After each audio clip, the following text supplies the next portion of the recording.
আসসালামু আলাইকুম বন্ধুরা, হাই আমি রেজিয়া। আমার এই ছোট্ট সংসারে তোমাদের অনেক অনেক ওয়েলকাম জানাচ্ছি। তোমরা সবাই কেমন আছো? আশা করছি ভালো আছো, আমরা বেশ ভালো আছি। তো এটাই বলছি যে আজকে সকাল থেকে আর কি ব্লগটা শুরু করি নেই, আজকে না দুপুর থেকে ব্লগটা শুরু করলাম। তো আশা করছি ভালো লাগবে, দেখতে থাকো।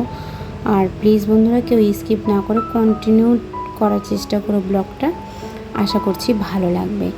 তো সকালবেলা উঠেছি, অনেক সমস্ত কাজ বাজ করে তারপরে হচ্ছে দেখো বিছানাপাটি ওগুলাও কোনো কিছু করিনি, এগুলো একদম মেলোমেলো করে রেখে দিয়েছি। আর আমি গিয়েছিলাম একটু ব্যাংকে আমার কাজ ছিল। তো ওই কাজটা সেরে এসে তারপরে এখন পুচকুসোনাকে ঘুম পাঠিয়ে দিয়েছি। তারপরে এখন আমি আর কি রান্নাবাড়ির দিকে যাব। আর দেখো সকালে কত কাপড় চোপড় ধুয়ে রেখেছি, পুচকুসোনা হিসু করে দিয়েছিল খেতাটার মধ্যে। আর স্নান টান করে এগুলো কাজকর্ম করে আর কি গেছি। আর রান্না করেছি ডাল আর আলু সিদ্ধ করেছি। আর রাত্রেবেলা আর ভালো কিছু করব, কারণ রাত্রেবেলা আর কি দিদিরা আসবে, ওর জন্য আর কি রান্না করবো ভালো মন্দ।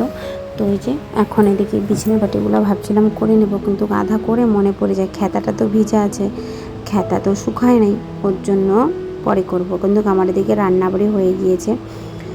আর এদিকে আমাদের তারটা ভেঙে গিয়েছে, তো ওই তারটা আর কি হাজবেন্ড লাগিয়ে দিচ্ছে আর কি, পচা বাসটা পচে গিয়েছে তো সেটাই ঠিক করছে।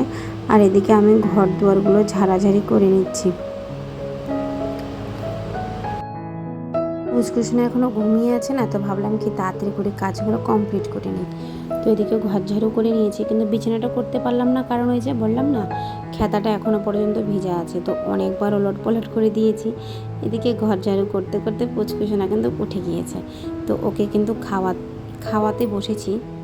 তো যখন ভাবলাম কি একটু ক্যামেরাটা শ্যুট করি, ওকে একটু দেখাবো, তখনই কী করলো, এক গ্লাস বলছি, এক বোতল জল একদম ঢেলে ঢেলে শেষ করলো। তো আমি তো প্রচুর রাগ হয়ে গেছি যে তাড়াতাড়ি করে খাও, তো খেলো না। তো খুব দুষ্টামি করছে জানো, তো খেতে যাচ্ছে না, শরীরটা ওর ভালো না, সর্দি কাশি লেগেছে। তো খাওয়া দাওয়া করবে, আমরাও খাওয়া দাওয়া করে স্নান ধান করে নেব। আর একবারে সন্ধ্যায় তোমাদের সাথে দেখা হচ্ছে। সন্ধ্যাবেলা রান্না করছি ডিম আলুর তরকারি। আর দিদিরা আসবে তোমাদের তো বললাম। আর এদিকে হাজব্যান্ড রেখে মিষ্টি নিয়ে এসেছে, আর হচ্ছে চাও নিয়ে এসছে ছেলের জন্য। আর মিষ্টিটা কেন এনেছে জানো তো বন্ধুরা, আমি না রাত্রেবেলা স্বপ্ন দেখেছিলাম যে আমি মিষ্টি খাচ্ছিলাম, তো ওর জন্য আর কি মিষ্টি এনেছে আমার জন্য। তো এদিকে আবার মিষ্টি এত হয়ে যায়, দিদিও নিয়ে আসে হাজব্যান্ডও নিয়ে আসে, তো ভালোই আর কি রসগোল্লা খাওয়া হয়। তো মিষ্টি না, রসগোল্লা। তো আর কি, তো সাদা সাদা একদম রসগোল্লা গরম গরম নিয়ে এসছে, হাজব্যান্ডও নিয়ে এসছে, দিদিরাও কুচবিহার থেকে, ওদের বাড়িতে দিনহাটা, তো কুচবিহারে নাকি গরম গরম ভাসছিল, তো ওখান থেকেই নিয়ে আসছে। তো রাত্রেবেলা এখন আমি রান্নাবাড়ি করব। তো মেহমান আসলে তো জানোই একটু ভালো মন্দ করতে লাগে, তো ভাবলাম কি মাংস এনে করব। তো আমি ভাবলাম না, ওরা তো থাকবেই আবার, তো পরের দিনে মাংস করব। তো আজকে আর কি ডিমটা করে নিচ্ছি, ফ্রিজের মধ্যে ডিম ছিল তো ডিম করে নিই।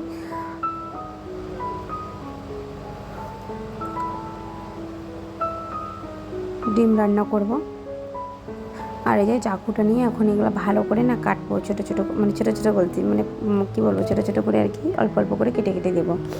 এগুলো এরকম করে কাটলে না হলুদের লবণটা ঢুকে টেস্টটাই আলাদা হয়ে যায় ডিমের খেতে আর কি। তো ওই যে 6 জন, আমরা 3 জন, আর হচ্ছে দিদিরা ওরা 3 জন, তো 6টা ডিম আর কি।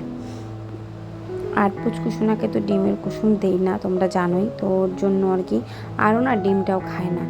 ও কি জানি, ওকে ভাত খাইয়ে দিয়েছিলাম, শুধু ভাতই খেয়েছে, ডিমটা আরও খায় নাই। তো কেন জানি ও খেতেই চাচ্ছিল না ডিমটা। তারপরে তো ডিমটা রেখে দিয়েছি, ওভাবে করে আমি খেয়ে নিয়েছি ভাতের সাথে আমার পরে আর কি। আর ওকে খাইয়েছি। আমি কিন্তু তোমাদের সাথে অনেক কিছুই শেয়ার করতে পারি নাই, যেটা কি বলবো, আমি এদিকে রান্নাবাড়ি করছিলাম আর এদিকে পুচকুসোনাও আমার সাথে খেলছিল, তো তোমাদের সাথে তো ততটুকু শেয়ার করব। আর এদিকে আমি তরকারি রান্না করে বাসন টাসন মাজতে যাই, তখনই আর কি দিদিরা চলে আসে। তো ভাবছিলাম যে ওরা যখন আসবে তোমাদের সাথেও শেয়ার করব, কিন্তু হয়ে উঠলো না, কারণ ওই যে আমি কাজ করছিলাম আর হাজব্যান্ডও ছিল, হাজব্যান্ড বাইরে ছিল মনে হচ্ছে, হ্যাঁ ও বাইরেই ছিল। তো ওকে বললাম যে তুমি একটু যদি ঘরে থাকতাম, বাইরে বলতে টোটোর বাইরে ছিল আর কি, টোটোটা ঢোকাচ্ছিল। আর আমি এদিকে কিন্তু বাসন টাসন মাজছিলাম, আর এদিকে পুচকুসোনা খেলছে। তো আমার ইচ্ছা ছিল যে ওদের সাথে একটু শেয়ার করব, তোমাদের সাথে কিন্তু করলাম না। আর দিদি অনেক কিছু নিয়ে আসছে, তোমরা দেখতেই থাকো ব্লগটাতে স্কিপ না করে। তো কত সুন্দর সুন্দর জিনিস নিয়ে আসছে, তোমরা দেখতেই থাকো। আর দেখো ডিমের কালারটা কত সুন্দর হয়েছে, একটু গরম মশলা দিয়ে আর একটু মানে টকবক হয়ে যাবে, তারপরে কিন্তু আমি নামিয়ে দেবো, মানে জলটা আর কি শুকিয়ে গেলে হালকা। তো দিদি নিয়ে আসছে ফুলের গাছ, অনেকগুলো নিয়ে আসছে। রাত্রে ঘরবাড়ি একদম পরিষ্কার করে রেখেছি, ক্লিন করে। এদিকে ফুলের গাছ নিয়ে আসছে দিদি, দেখো দাঁড়িয়ে আছে। আর আমার ছেলে আর আমার ভাগিনাকে দেখো কত সুন্দর খেলছে। এদিকে দিদি নিয়ে আসছে পাপোশ। তোমাদের সাথে বললাম না, অনেক কিছু শেয়ার করতে পারি নাই।